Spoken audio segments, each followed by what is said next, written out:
Defensively, you need all five of your guys working together, but how much of an advantage is it for the other team when they just have a guy that they can drop it to and he can create his own shot?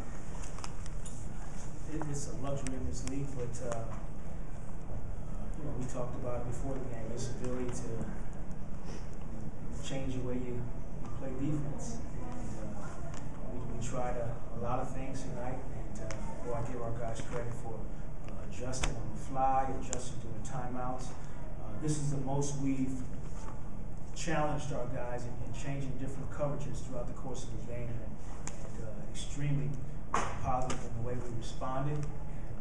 And no defense is perfect. You don't give up layups, you don't give up dunks sometimes, but the way we responded throughout the course of the game is extremely positive for us. This morning, when asked what you thought the keys to the game were, you wanted to avoid the turnovers and avoid the fast breaks off turnovers. Was this a question of the Knicks' physicality forcing some problems, or your team making problems of its own? I think they do a great job. They have, they start basically 2 7-footers and a point guard that has cat-like reflexes and a shooting guard who's pretty good at getting steals, and we've seen the growth of Carmelo defensively. So their ability just to get in passing lanes, their length, their schemes, it's the reason why they're playing extremely well and one of the best teams in the league. Can you talk about the way Jameer kind of willed you through that third quarter and got you back in? I told him I want to give him just a little break and put him back in, and he was great for us the entire night. Just his leadership. He was trying to will us, and that's great to see. And it shows you, I think his growth, even though he's 8, 9 years in, it shows you. Cares for his teammates, and he cares for his organization. And it's great to see his leadership. Coach, in that third quarter when you guys made that run, I believe Josh McRoberts was the only guy you used off the bench. Can you tell us a little bit why you kept him for starters so long, and if you feel like that fatigue played a factor in the fourth quarter? After coming off 2 days off in between games, I didn't look at it that way. I needed to keep a certain group of guys in, especially when they put their 3 perimeter shooters in the game. I thought our guys had a good spurt, good run, and I want to continue to kind of ride that a little bit and see how much we can get out of it. Coach, Carmelo had sort of an ordinary first half, an inefficient 18. What changed for him in the second half? Was he just hitting shots, or what happened? He's just an extremely good basketball player. At the end of the day, that's what it boils down to. His ability to create his own shots. It's just really good. And he made shots, and that's why he's an all-star.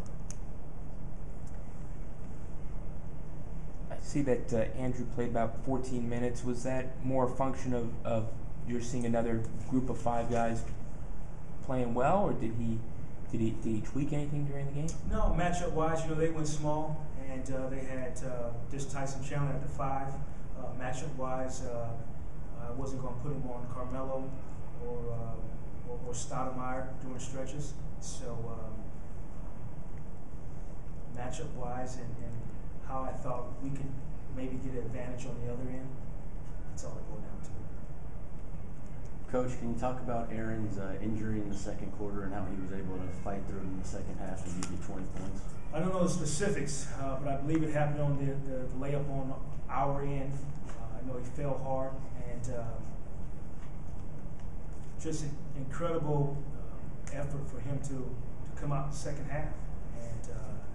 And I didn't know if he was going to be able to continue to go. I called the first play for him to gauge it, and he responded, and he'll probably be sore tomorrow. But these are times when you show your teammates not only what you say, but what you do. And for him to come out after halftime and play the way he did and give the effort that he did, that's growth for our team. because our young guys see that and how important it is. And this is your job and how professional. And some days you might be sick, and you still come to work and you give what you got. We figure Goose would have been helpful tonight given their size. Where was he and how is he? He's still mending that thigh contusion, and we'll see how his progress is. We missed him tonight, and that's all I got for you, update-wise. I think it's a thigh contusion or right leg contusion, some sort of contusion. Throughout this losing streak, you've had a lot of close games. Is that a source that you point to as something to hang your hat on and keep the guys' confidence up, or is that something that you keep working on and practicing on to get out of this rut? Well, at the end in the locker room, I told our guys this is about different challenges throughout the course of the season, and everyone wants to win. What makes us competitors. But we did a lot of good things tonight. Do I reference the score? No. But do I reference specifics in the game and how we stayed together throughout the course of the game, how we communicated and adjusted with each other? Those are the things I mentioned. Jacque, about a month ago you had lost 3 in a row. You went to LA, started that road trip, beat the Lakers. Do you think maybe getting away, I mean, talk about what the challenges you're up against now going on the road? Well, we started in Portland, and they're an extremely athletic team and playing well.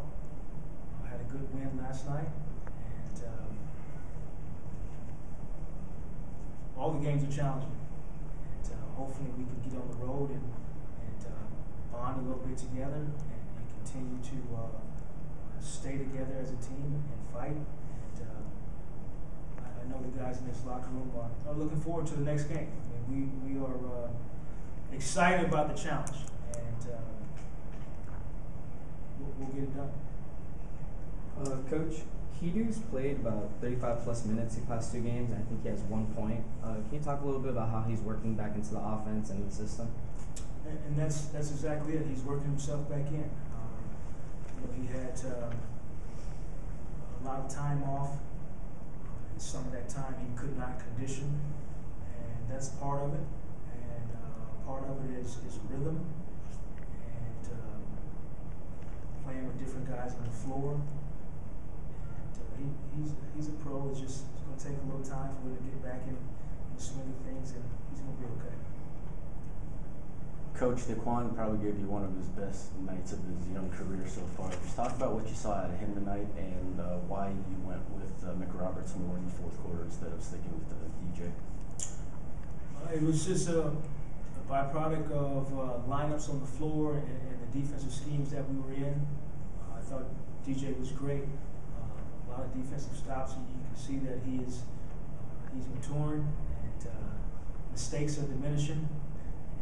Aggressive play is increasing, which is good signs. I told the guys we're going to need everybody tonight, and he did a good job for us tonight. Okay, everyone good?